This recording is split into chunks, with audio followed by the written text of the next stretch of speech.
Está a começar o Grande Fórum. Boa noite, seja bem-vindo a mais um debate de segunda-feira. Hoje convidamos Ismael Nhacuque do MDM, Julião Arnaldo da Frelimo e Mamad Yassine da RNAM. Vamos abordar três temas fundamentais. Vamos falar das decisões da última reunião da Troika, uma reunião extraordinária convocada por Mokwetsi Masisi, onde decidiu-se pela criação de um centro regional para combater o terrorismo. Vamos falar também da aprovação pela Assembleia da República do Plano Econômico e Social e Orçamento do Estado para 2021, orçado em mais de 360 mil milhões de meticais e que já parte com um déficit de 102 mil milhões de meticais e com as doações o déficit vai reduzir para pouco mais de 20 mil milhões. Vamos falar também da corrida desesperada da sociedade civil para ter acesso à CNE. Foram mais de 146, perto de 150 candidaturas, melhor, para 7 vagas. Dentro de instantes vamos olhar para estes temas,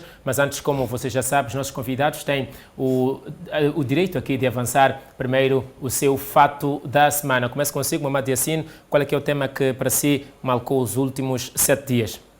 Muito obrigado pela oportunidade, cumprimentar meus colegas de painel e para quem nos vê e ouve de casa, e acima de tudo agradecer a Deus pela oportunidade de vida. Para mim o fato da semana, também porque estive diretamente envolvido, foi o encontro que se realizou em relação aos tratados e convenções internacionais.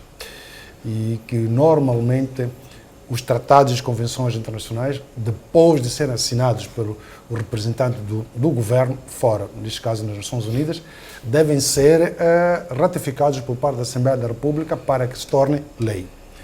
Por que esta questão é de extrema importância? Porque, recentemente, no dia 23 de outubro, esta convenção de proibição de armas nucleares entrou em vigor. E Moçambique assinou este tratado em agosto e que esperamos que Moçambique ratifique. A importância desta convenção é porque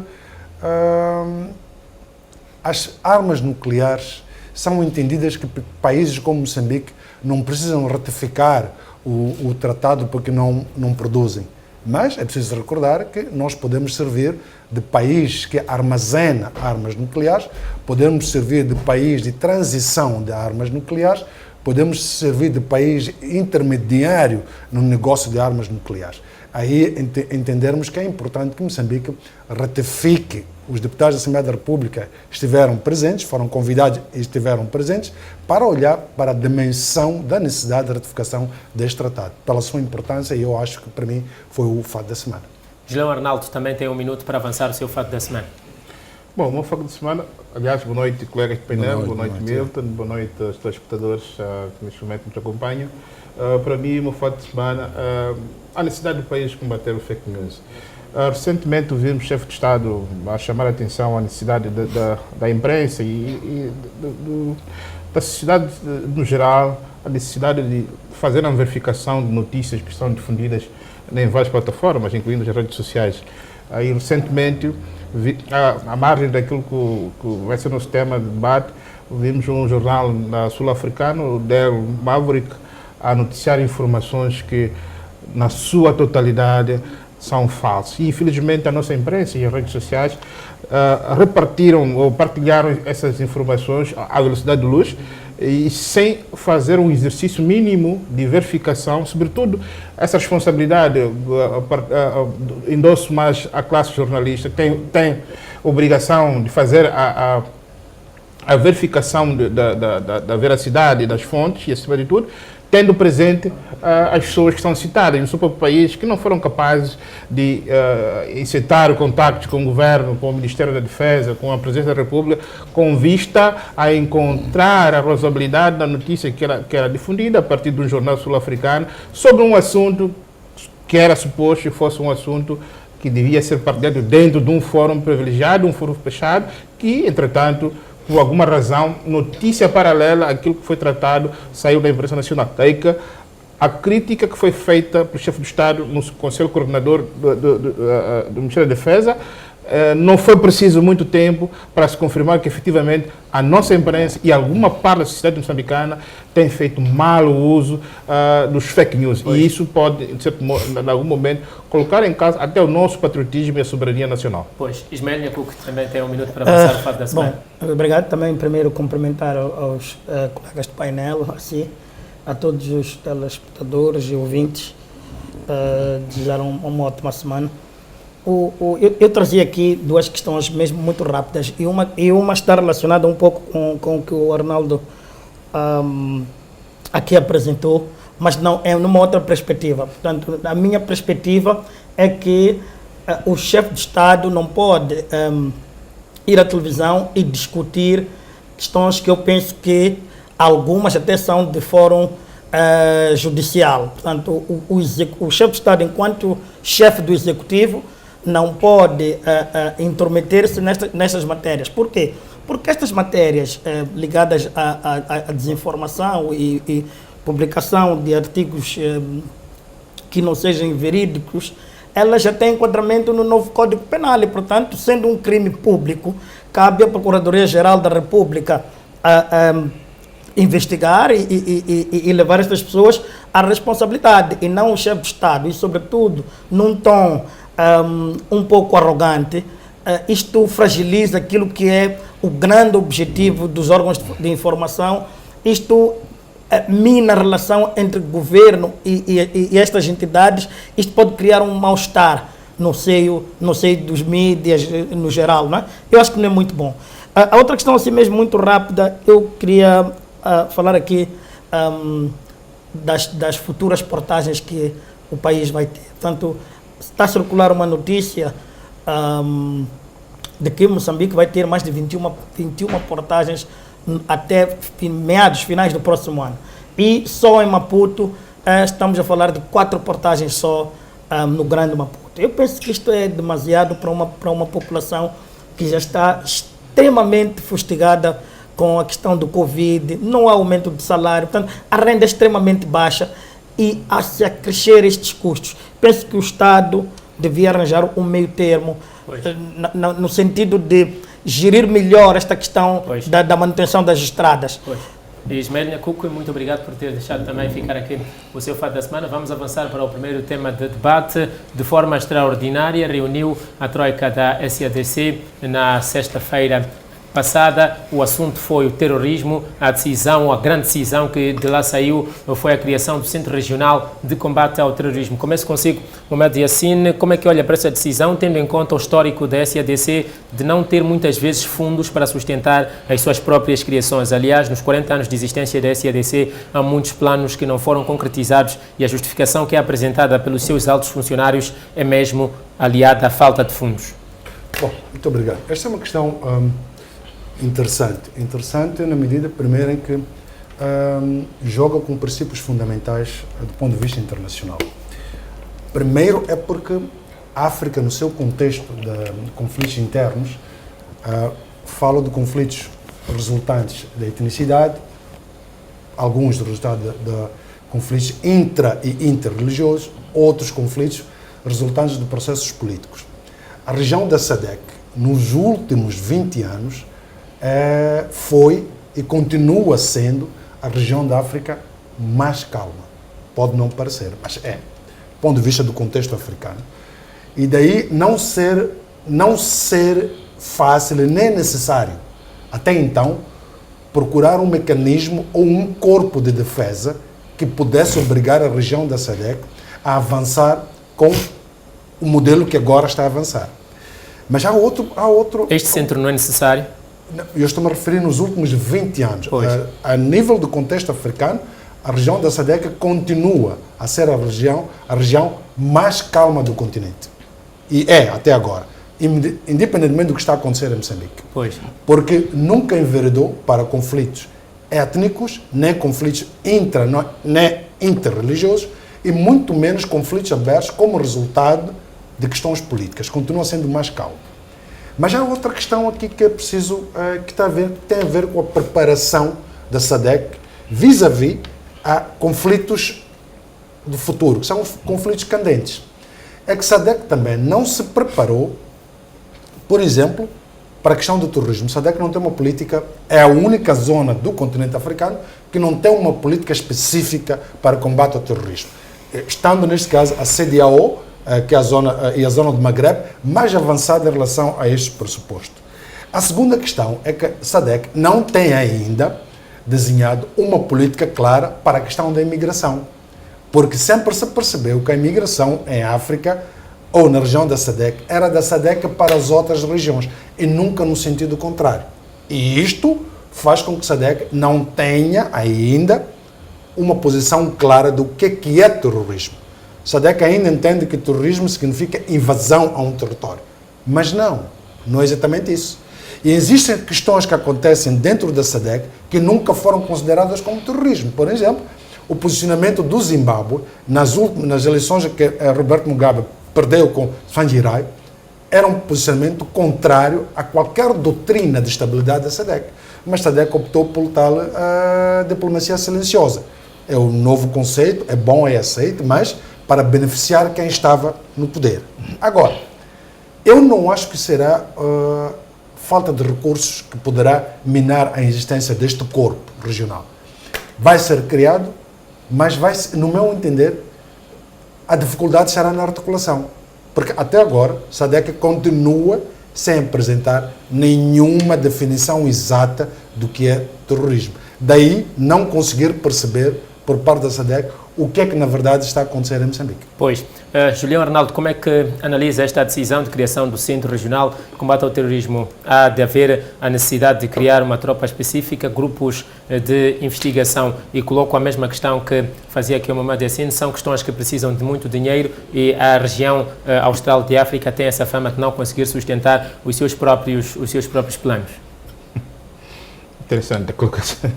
Bom, primeiro parabenizar a SADC e indo até aquilo que dizia o colega Yassine, que a SADC, se calhar, nesta senda de ser uma região do continente que viveu nos últimos anos em uma paz relativa ou em paz, esteja atrasada no processo de criação de mecanismos ou de grupos de controle da luta contra o terrorismo.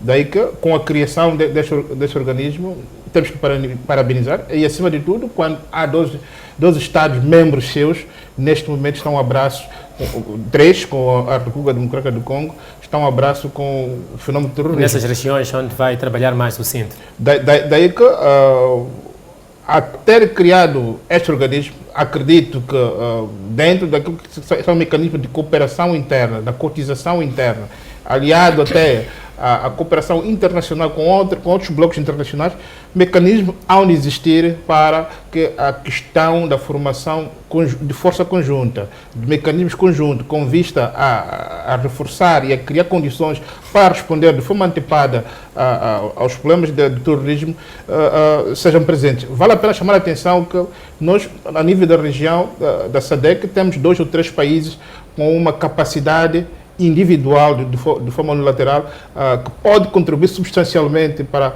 o combate ao terrorismo, que podem ser, numa primeira fase, elementos essenciais neste processo.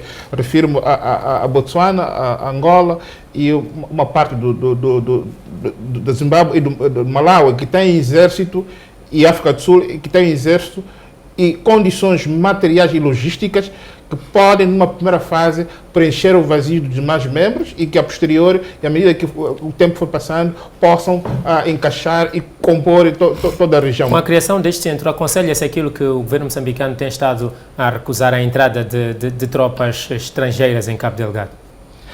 Bom, o problema não é só aceitar a entrada de tropa estrangeira. O problema tem que saber identificar primeiro o inimigo, neste caso concreto, e depois as perspectivas que os países que nos propõem a ajudar Moçambique têm em relação à ajuda que tem que fazer a Moçambique. Porque, como dizia outros programas, incluindo eu num debate com o Yassine, não existem almoços grátis. A entrada desses países em Moçambique pode significar, até pode parecer paradoxal, vou dizer, uma dívida que o país poderá não pagar durante mais de 50 anos, enquanto pode-se encontrar outros mecanismos que podem suavizar este endividamento. Daí que a solução bilateral, a multilateral de blocos, quer da SADC, quer da União Europeia, eventualmente de blocos de outros continentes, pode ser a solução. Mas mais do que isso, Moçambique já identificou a solução para o seu problema. A solução para o seu problema passa, sinceramente,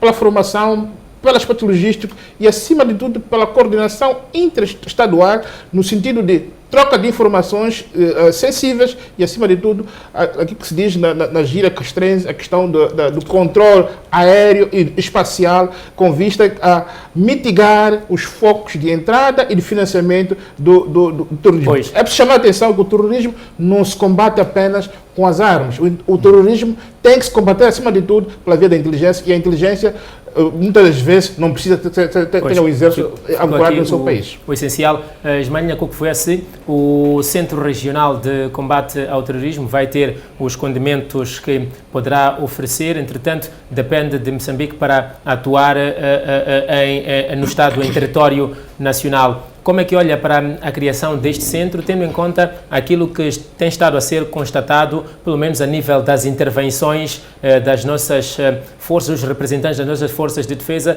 que têm alguma dificuldade de falar de uma estratégia clara de combate ao terrorismo em Moçambique? Bom, obrigado mais uma vez. E eu vou começar mesmo fazendo ponte a esta tua última intervenção.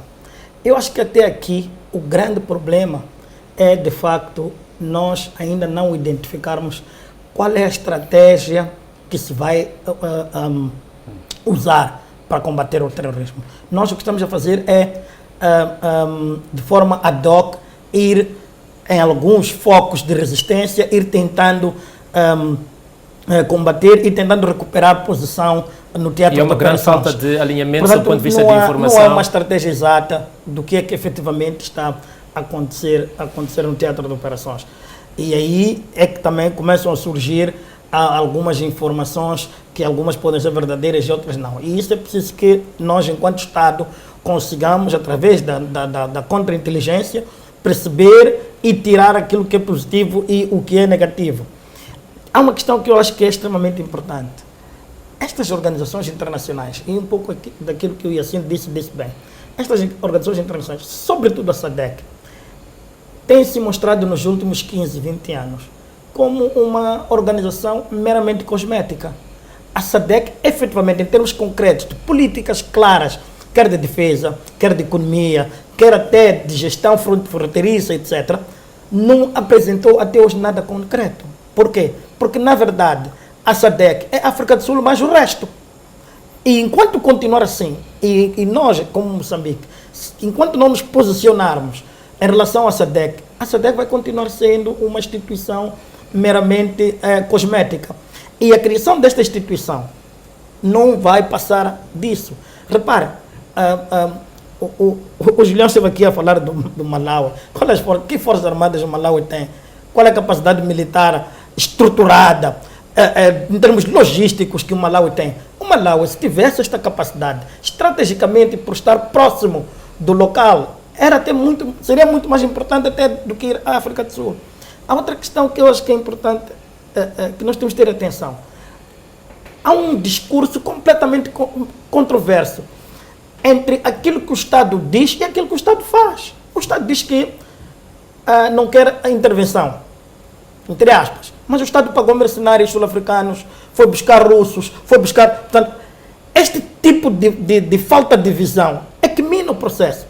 Se a priori, nós dissemos no passado, se a priori, no início, o Estado tivesse dito, olha, nós não temos capacidade, o nosso programa é este, o que nós precisamos é isto, em termos de armamento, em termos militares, em tanto que soldados, em termos logísticos, e apresentar à comunidade internacional, à SADC, à União Europeia, aos outros parceiros bilaterais, as pessoas iam perceber o que é que nós precisamos. E nessa altura, sim, o Estado ia dizer, olha, estamos a assumir o risco de trazer pessoas de fora para cá. Pois. Nós gastamos milhares de dinheiro com mercenários. Pois. E os mercenários não nos resolveram o problema. Hoje estamos a dizer que não podemos ir buscar militares de boa vontade, alegadamente, por uma futura dívida. Que dívida? Se a dívida já estamos a fazê-lo neste processo.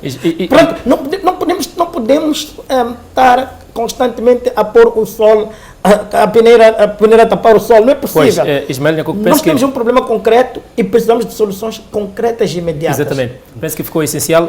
Mohamed Yassine, vou mesmo assim. Sei que tem uma palavra a dizer já sobre o que dizia o Ismael Nhacuco. Agora vamos tentar controlar um pouco mais o tempo. Temos 10 minutos para encerrar este tema. Mohamed Yassine, junto com o que vai responder agora, num espaço de 2 minutos, coloco-lhe uma segunda questão. Tendo em conta o que dizia também Ismael Nhacuco, a SADC é a África do Sul mais o resto. E a SADC tem esse histórico de se dizer que há um receio dos países mais fortes em contribuir mais para a concretização de certos planos e os outros países contribuírem menos e se beneficiarem mais. Isto não pode atrapalhar para a eficácia deste centro de combate ao terrorismo?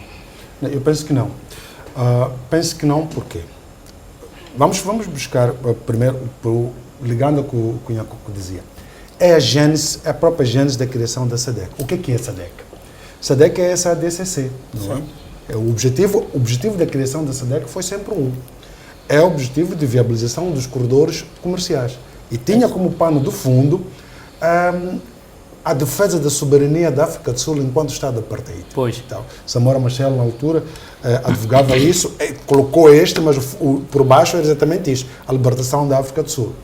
SADC não passou ou continua sendo exatamente isso, ou seja, um grupo de amigos.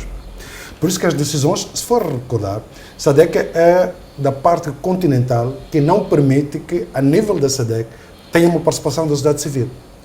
Por quê? Porque entende que as decisões da SADC são decisões ultra que não devem ser questionadas. Mas falha com muita frequência quando as questões são problemas ligados aos países que têm como base os movimentos de libertação. Se for a ver, neste jogo todo que estamos aqui a discutir, ninguém fala, por exemplo, da Zâmbia. Parece ser estranho, mas não, porque a Zâmbia não deixou ter uma liderança diferente dos movimentos de libertação. Já não olha o resto de SADC tão importante como deveria ser. Repara também que ninguém fala até hoje de Angola em relação a este conflito com de Cabo Delgado, porque Angola posicionou-se diferente na resolução do conflito interno, que era o NITA e o MPLA. Angola resolveu de forma diferente. Daí não haver nem resquícios de combate entre partidos que são armados ou não. A questão fundamental que a SADC traz para Moçambique, que é difícil para Moçambique responder, qual é que é o verdadeiro problema de Cabo Delgado. Vende-se a teoria de Daesh, a teoria de islamização, mas essas teorias acabam por cair por terra quando o que acontece lá diverge do que se diz. Moçambique está num dilema, é um dilema muito grande. Por quê? É um dilema porque a mensagem que vende para a Europa não é a mesma que consegue vender para a SADC. Por quê? Porque a SADC está mais próxima e conhece uma realidade diferente daquela que é propaganda. Enquanto para a União Europeia vendeu-se com facilidade a ideia de que Moçambique estava a ser atacado por movimentos islâmicos, mas a SADC não compra esta teoria. Por quê? Porque está aqui. E não consegue ver nenhum movimento islâmico ali. Pois. Então, eu penso que, mesmo este último encontro da Troika, há um ponto aqui só para ressalvar, é que eu costumo ver até nos órgãos a lamentar que o Presidente da República não se fez presente na reunião da Troika. Bom, eu olhando para o Conselho de Relações Internacionais, eu penso que o Presidente cumpriu com uma das normas, que é não estar presente. Porque, afinal de contas, é Moçambique que preside. Independentemente de se perceber que há questões, o Presidente não foi porque entendeu que não tinha respostas, eu pego na questão internacional e digo não. O Presidente não participa naquele tipo de encontro, sendo ele a presidir.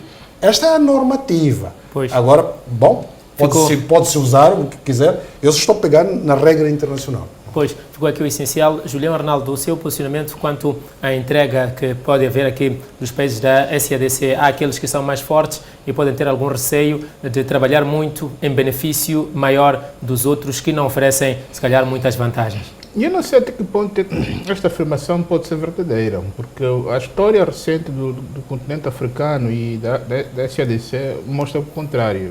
E a prova disso é o próprio Moçambique. ladeada da África do Sul, do apartheid, foi capaz de ajudar os movimentos, a ANC e ao Zimbábue a libertar-se e a serem independentes. Daí que a própria essência até da criação, como bem referia ao fazer referência e assim, também prova disso. Eventualmente, a questão da articulação interna e algum, vamos lá, desleixo do seu tempo correto, que atrasou vários processos internos. Há de reparar, por exemplo, a questão da livre circulação na região da SADC. Há países, por iniciativa própria, não aceitaram. Uma delas é Angola. Sim. Mas isso não quer dizer que Angola era superior à África do Sul.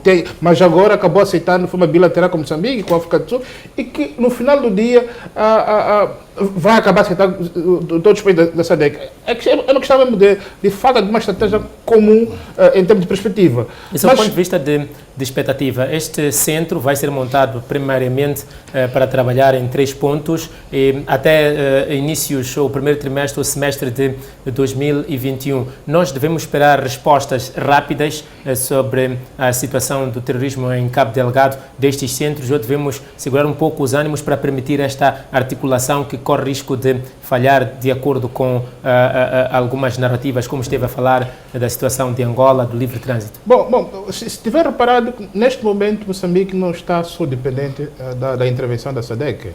Moçambique já fez vários reps internacionais, um à União Europeia, um à SADC, que foi o primeiro até, e outros países eventualmente vão aparecer, outros blocos ou países vão aparecer com proposta ou parte de solução. E o mais recente foi na sexta-feira a presença em Moçambique do embaixador norte-americano, que faz parte dessa estratégia de resposta ao problema do terrorismo. E fico preocupado quando ouço o colega Yassine a dizer que o problema da SADC, ainda na esteira do que disse o Nhacuco, é a falta de identificação do problema em Cabo Delgado.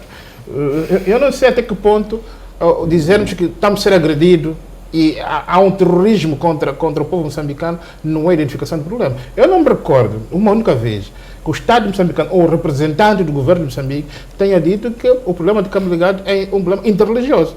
Apenas dizem que estamos a ser agredidos. Se calhar o problema é da evolução dos conceitos. Primeiro era um grupinho, depois insurgentes, agora terroristas. Mas de todas as formas, o mais importante neste momento é que as nossas forças de defesa e segurança e as pessoas que o Nhacuco acusava de nada estar a fazer, estarem a conseguir colocar o país e, acima de tudo, alguns distritos em pé, porque, se de contrário, e em função das poucas informações que nos chegam e pela capacidade logística e militar que os terroristas neste momento têm, já teriam tomado Cabo Delgado e eventualmente arrumar para outras paragens. Se isso não acontece, é porque existe uma força de intervenção lá. Agora, se tem a resposta, seria a resposta adequada? Eventualmente não, porque o adequado seria ter o país livre sem nenhum ataque. Mas neste momento há um esforço conjunto que está sendo feito com vista a libertar algumas zonas que neste momento estão abraço do terrorismo. Ismael Nhacuco, e vou assim, do seu ponto de vista de expectativa, podemos esperar soluções rápidas deste centro a ser montado em 2021? Bom, primeiro, repare, o próprio horizonte temporal 2021, fala-se do primeiro semestre de 2021, mas repare, isto é muito tempo. Há uma grande expectativa que está a ser depositada neste centro, mas eu continuo a dizer, é preciso nós termos foco. Antes depositamos uma grande expectativa na reunião da Troika. Em termos militares, quem efetivamente tem condições reais de apoiar militares, logística e, sobretudo, equipamento e armamento militar é a África do Sul, é eventualmente Angola, e talvez a Tanzânia, mas a Tanzânia também está igual a nós, também tem os seus problemas que precisa de resolver. Portanto, nós ficamos aqui com dois ou três países que efetivamente podem apoiar. Agora, como é que se cria um centro com 2 ou 3 países a apoiar? O Juliano teve aqui a falar de cotizações. Há países da SADC que não pagam cotas há 5 anos, há 6. Se for ler relatórios da SADC, vai ver que até Moçambique tem dívidas de cotas da SADC. É complicado quando... É a mesma história que acontece nas Nações Unidas, em que durante muitos anos os Estados Unidos era o contribuinte com 80%, 90% do valor, e as instituições ficam reféns de um ou dois países. E este centro vai ficar refém da África do Sul. Isto é preciso nós estarmos conscientes. Agora, nós temos que... A África do Sul é nosso irmão, nós apoiamos a África do Sul em momentos difíceis, temos aproximação com a África do Sul, nós já devíamos ter, muito antes até disto, já ter ido lá conversar com a África do Sul, ainda no início do processo. Estava lá uma pessoa que era muito chegada a nós, o Jacob Zuma, está lá o Ramaphosa, também uma pessoa extremamente chegada a Moçambique. São pessoas, nós temos à volta de nós, neste momento, tirando um ou outro país, como você vai dizer assim, os países estão a ser dirigidos pelos libertadores e eles têm relações fortes entre eles. E nós não estamos a saber explorar isto. É por isso que eu digo mais uma vez, é uma questão de estratégia. Nós temos que nos abrir e dizer exatamente o que é que nós queremos. Esse aqui é o Pois, ponto. Isto aqui é fundamental. Mas deixa-me só acrescentar um ponto. É que, por exemplo, Moçambique, se for a ver a discussão no Parlamento Sul-Africano, foi de que estão à espera que Moçambique explique exatamente qual é o problema que está a sofrer. Porque dizer que o país está sendo atacado, isto começou a ser relativo. Quer dizer, a incompetência aqui é que, enquanto não se diz a realidade toda do que está a acontecer, também se quer que ninguém veicule. Mas o problema é que tu dizes tudo às pessoas e meia hora depois está num jornal a ser publicado.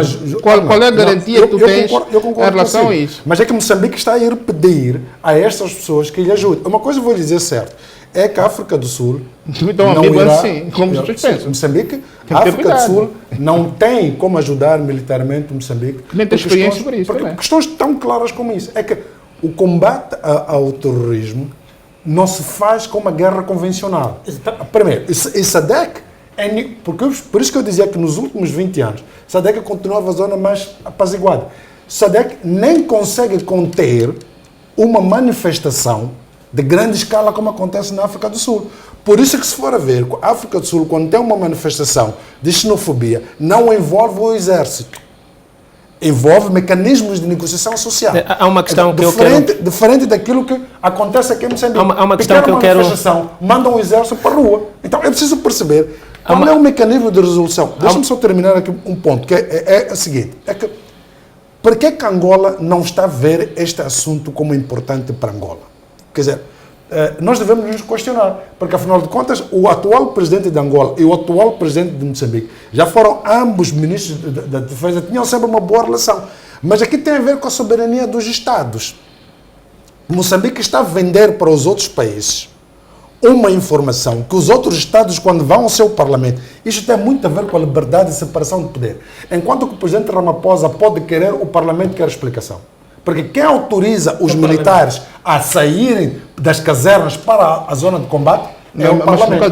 Mas no caso de Angola não é bem assim. Não, estou a dizer na África do Sul. Angola está envolvida numa guerra, está mais preocupada com a questão de segurança do próprio Angola por causa da guerra do Congo. Porque o Congo tem o mesmo problema que Moçambique tem. Aquilo que a Tanzânia devia ter feito em relação a Moçambique quando iniciaram os ataques, é o que Angola está a fazer com o Congo. E nós não tivemos essa sorte. Tal sorte, semana passada, Angola enviou para o Congo, mas duas aeronaves, uma de carga e um não tripulado. Sim, mas isso mostra a preocupação que Angola tem em relação a garantir... Deixa-me então dizer, Julião. Vamos falar um A SADC, cada enquanto vez. organização, ela não vai ter os frutos que se espera quando não há um objetivo comum da SADC. Quando cada um dos países tem interesses individuais. Em África não só vai. existiram 2 conflitos armados de maior dimensão. 2 conflitos que são considerados os mais antigos de sempre.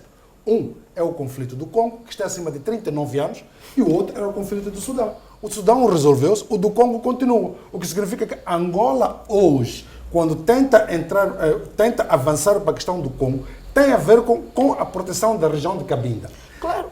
Segundo, é que Angola foi o país designado pela SADC na altura para implementar o tampão da diplomacia silenciosa. 2.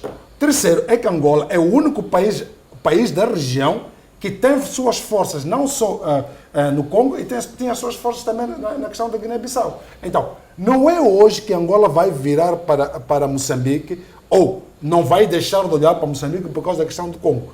Congo é o único país africano que tem a presença mais longa dos soldados das Nações Unidas. É Congo.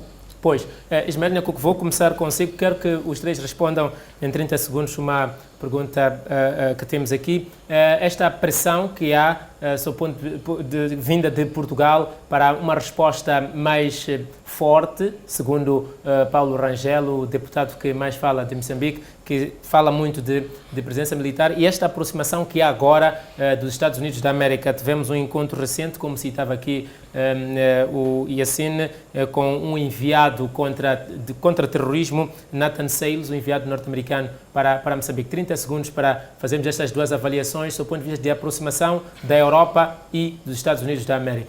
Não, isto é aquela velha corrida dos europeus para vir à África. Como se disse aqui, não existem jantares grátis. E, obviamente, que os países querem viver até que ponto os seus interesses econômicos, primeiro, estão a ser salvaguardados e depois ver se não é possível destas parcerias tirar mais algum proveito. Pois. Reparem um aspecto só muito simples. Os Estados Unidos, neste momento, estão num processo de transição. Portanto, objetivamente, não há de haver nada, ou não há de acontecer nada até a tomada de posse do Biden em janeiro de 2021. Portanto, não resta dúvida. Portanto, este enviado dos Estados Unidos é uma pessoa meramente para vir escutar, para vir perceber o que é que está a acontecer, para vir garantir que os interesses norte-americanos em Moçambique estão a ser salvaguardados. Portanto, isso é uma espécie de... Julião Arnaldo, Moçambique já dizia no início do problema, Moçambique no início do problema, que não quer o lobby americano. Porque o Presidente da República dizia que há muitos países que estão a se purificar para resolver e que o lobby americano era o que estava mais em causa. Mas há outro ponto importante no que tu dizes, é que é preciso contar a expansão da França.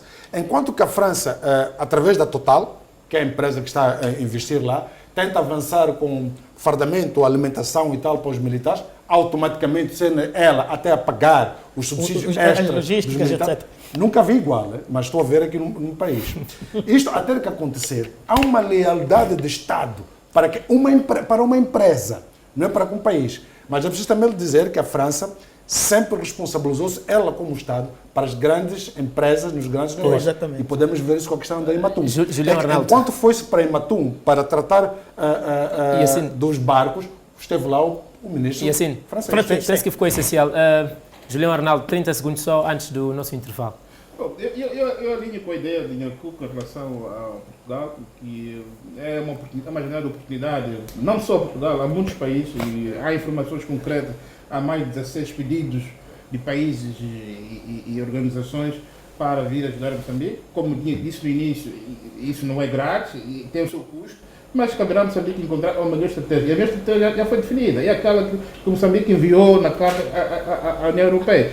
E em relação aos Estados Unidos, eu não sei até que ponto o fato do Biden tomar posse em janeiro, ou estar em transição e poder tomar posse em janeiro, e pode interromper ou pode pôr em causa o processo.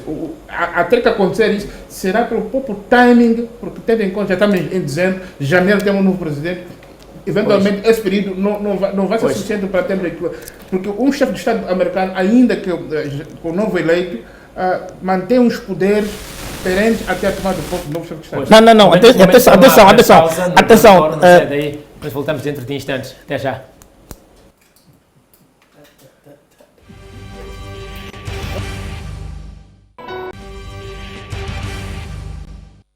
Segundo bloco do Grande Fórum, mais uma vez boa noite e seja bem-vindo. Vamos pegar no nosso segundo tema, a aprovação do Plano Económico, Social e Orçamento do Estado pelo Parlamento moçambicano, um orçamento do Estado que vai custar ou tem um custo de 360 mil milhões de meticais, sendo que a arrecadação de receitas não vai ser superior a 230 mil milhões de meticais, ou seja, parte-se com um déficit de mais de 100 mil milhões de meticais. Entretanto, o Governo mostra-se bastante otimista no cumprimento dos seus diferentes planos e prevê o crescimento económico em 2,1% em 2021. Julião Arnaldo, começo consigo. como é que olha para estas previsões do Estado moçambicano e também para esta aprovação pelo Parlamento, de novo, com votos a favor só da bancada da Frelimo?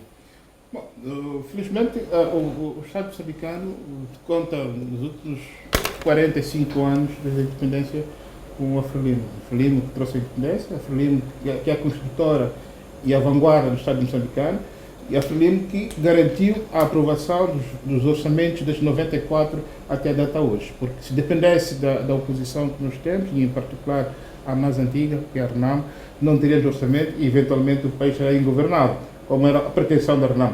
Mas em relação à questão do orçamento de 2021, e roubando até o termo que usou, do otimismo, isso prova mais uma vez de que o Estado moçambicano tem um domínio daquilo que são os grandes desafios do país.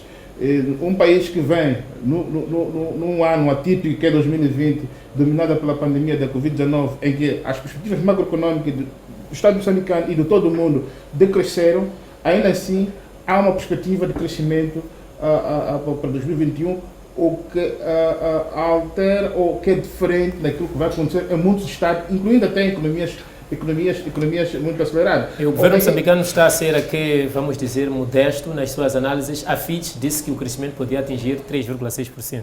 E há um dado importante que é lançado nas previsões do governo, é que a atingir essas metas das suas previsões, há um dado concreto que vai acontecer, que vai ter um efeito catalisador na própria economia. É a questão, por exemplo, da dispensa do recurso aos créditos internos para o pagamento de contas correntes, em relação aos salários, função pública, à questão de serviço, o que faz a gente ver que o próximo ano poderá ser o início da retoma econômica e da estabilidade financeira do Estado moçambicano. Obrigado, Sr. Arnaldo.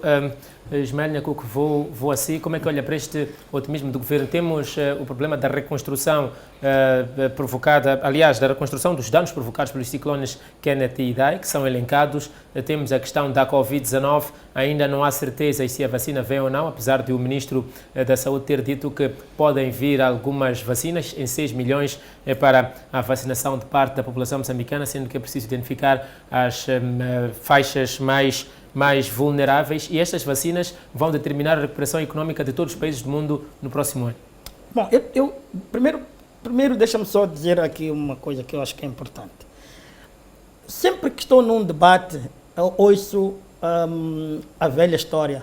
A Frelimo é que aprovou e, portanto, se dependesse dos outros, então não havia coisa. Bom, eu queria só lembrar ao Julião, eventualmente ele nunca esteve numa Assembleia, mas quem aprova os orçamentos é a Assembleia, não é a Frelimo. Portanto, é a Assembleia que aprova com votos da Frelimo. E isto responsabiliza a todos enquanto membros desta Assembleia. Okay. Portanto, não é a Frelimo que aprova, é a Assembleia, com votos da maioria neste caso. A outra questão que é preciso ficar clara, eu ouvi da boca de um membro da Frelimo, por sinal, deputado, a dizer que os deputados que não aprovam os orçamentos não podiam receber salário, portanto, porque não aprovaram o orçamento. A partir desta ligação eu comecei a perceber que há um grande déficit de conhecimento técnico em relação do que é isto do orçamento. Portanto, os deputados da Frelimo aprovam os orçamentos de forma fria porque querem salário. Quer dizer, eles estão lá na Assembleia só para defender o salário. Este aqui é o problema. Para além da outra doença histórica que também já disse, que os deputados da Frelimo são extensão do governo. Não são deputados, são extensão do governo. Então nós temos dois males na Assembleia da República. Repara, tu tens um orçamento que define para a saúde 10 mil milhões de meticais, dos quais cerca de 8 são para tudo o que é Serviço Nacional de Saúde, inclusive Covid. E depois tens 47 mil milhões para as forças de defesa e segurança. Percebemos todos que estamos num contexto não muito bom. Temos o caso de Cabo Delgado, temos o caso de Inhongo, mas o Estado, enquanto defensor dos direitos fundamentais, sobretudo a saúde, a educação, a alimentação e a habitação, deve garantir um equilíbrio nestes vários setores. Não faz sentido que a saúde fique com 4,7 mil milhões a educação um pouco mais, as Forças Armadas ficam 10 vezes mais que a educação. No entanto, a ministra veio dizer que vamos ter 3 turnos porque não há espaço. Precisamos de diminuir a carga horária. Para o próximo ano prevê-se a matrícula de 9,3 milhões de... E depois precisamos de contratar professores, que esses professores precisam de receber salário. Qual é o salário? Quer dizer que não há de haver aumento de salário para o professor, não é possível melhorar as condições do professor, porque estamos a levar todo o dinheiro, estamos a tirar... Nós percebemos tudo isso, mas a questão aqui é uma questão de estratégia, estamos a definir estratégia. Falamos por exemplo, há um grande investimento que se vai fazer no Sustenta. O que é o Sustenta? O Sustenta é uma réplica melhorada dos 7 milhões. Continua 10% do orçamento vai para a agricultura. O padrão do projeto é igual. Portanto, vai-se continuar a drenar dinheiro para os quadros da Frelimo a nível dos distritos, continuar a enriquecer.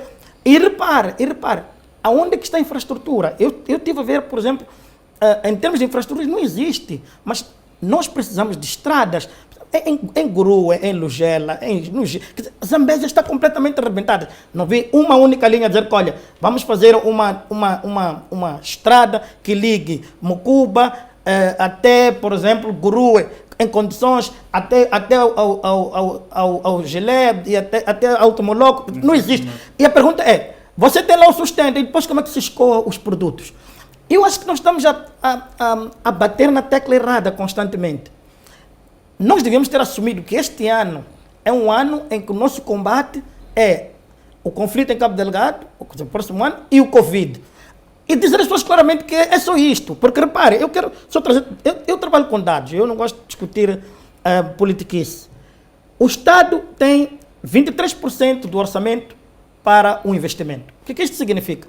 Tem 77% de despesa de funcionamento. Significa que o Estado, dos 360 mil milhões de despesa, 77% é para funcionamento. Portanto, é para pagar salário, sim, é para pagar bens e serviços, pagar combustível para o chefe de Estado passear pelo país, etc. Os aviões para os ministros. É para isto, 77%. 23% é para investimento. É isto que me preocupa. Se 23% é para investimento, onde é que estão as estradas? Onde é que estão as pontes? Resultado, vão encher o país de portagens, vai-se buscar dinheiro mais e cada vez mais no bolso do cidadão. Ficou essencial. É isto que não é. Não faz muito sentido. Como é que vê para esta aprovação do Plano Econômico e Social e o Orçamento do Estado? Partimos de novo, como já é hábito, com um déficit de mais de 100 mil milhões de meticais. Uma parte vai ser resolvida com doações e vamos ficar com um déficit de pouco mais de 23 mil milhões de meticais. Olha, eu olhei para este Orçamento Geral do Estado e vejo aqui uma decadência, primeiro do próprio ministro das Finanças, uma pessoa brilhante, com um conhecimento reconhecido, mas que politicamente passou a ser o desastre que nós estamos vendo. Deixa-me só pegar 2 pontos, que é uma inovação estranha do conceito do orçamento, e segundo, estranha aquilo que um parlamento normal deveria aprovar. E fico feliz que o Ismael rebata a questão do quem aprova é a Frelimo, a oposição só faz quando é para ganhar salário, ou só concorda quando... Primeiro dizer que em qualquer parlamento, o orçamento é negociado. Por quê? É negociado entre as 3 bancadas, onde que, a priori, deve-se concordar aquilo que o outro se sente aconchegado com, e assim se avança para a plenária. Este país é o único que há uma arrogância do partido no poder de trazer um documento e dizer que vocês vão ter que mastigar este documento, querendo como não. Repara só na divisão orçamental em províncias. O orçamento é dividido, mas não há nenhum detalhe o que na verdade vai fazer este orçamento naquela província. Não existe. O que o Ismael traz sobre a não existência detalhada de infraestruturas que se coloca. Por quê? É porque este governo, na incapacidade de prever o que terá pela frente, decidiu alocar um bolo para uma província, mas não detalhou o que é que vai fazer. É uma inovação a nível da aprovação de instrumentos. Segundo, quando nós falamos das mais-valias, da receita das mais-valias, o governo avançou com uma proposta que foi aprovada pelo partido no poder, que permite ao governo não só pagar dívidas com aquelas mais-valias que não estão claras exatamente o que são e quando é que será? E não só, mas pagar dívidas equivalente àquilo que são dívidas da Ematum. Ou seja, estamos a dizer a nível do Parlamento que estamos a autorizar este governo a passar garantias soberanas aproximadas ao Ematum, mas não precisa estar claro para que será. É outra inovação, nunca aconteceu antes a nível da Assembleia da República. O terceiro é que nós temos aqui uma situação muito caricata. É que o Conselho de Ministros avança com a mesma ladainha da criação de empregos para a educação, ou seja, não há promoção dos empregos, cria-se ainda mais, mas não somente ao salário. Há 4 anos que o Ministro das Finanças vem com o mesmo discurso para o Parlamento. Olha, isto é problemático. Por que é problemático? Porque nós temos, de um lado, um partido que, por norma, devia estar a fiscalizar estas propostas do Orçamento Geral do Estado e o Plano Quinquenal, mas, pelo contrário, bate palmas para este documento, esquecendo a sua posição de fiscalizador, avançando para a posição de coprodutor de um documento. Olha, como é que nós podemos melhorar um país assim? Não é possível. E assim, ficou o essencial. Julião Arnaldo, gostaria de ouvir de si como é que olha para a distribuição das receitas por províncias, sem esses detalhes que são avançados e que de fato não estão plasmados no documento, tendo em conta que disse e aplaudiu aqui a aprovação dos documentos. Primeiro, fico feliz de saber que os elementos da oposição aqui presentes sabem distinguir, também não sabem distinguir. Que quando a Frelimo aprova, não é a Frelimo a Assembleia. Mas, entretanto, o colega Yassine há pouco chamou a Frelimo que aprova. Então, eu não percebo se é a Frelimo que aprova ou é o Parlamento que aprova. Pelos vistos, o Biancuco dizia que é o Parlamento e Yassine não concorda. Mas, de todo modo, o foi partilhado na Assembleia da República pelo governo de Moçambique é a prova inequívoca da separação de poderes. Primeiro aspecto.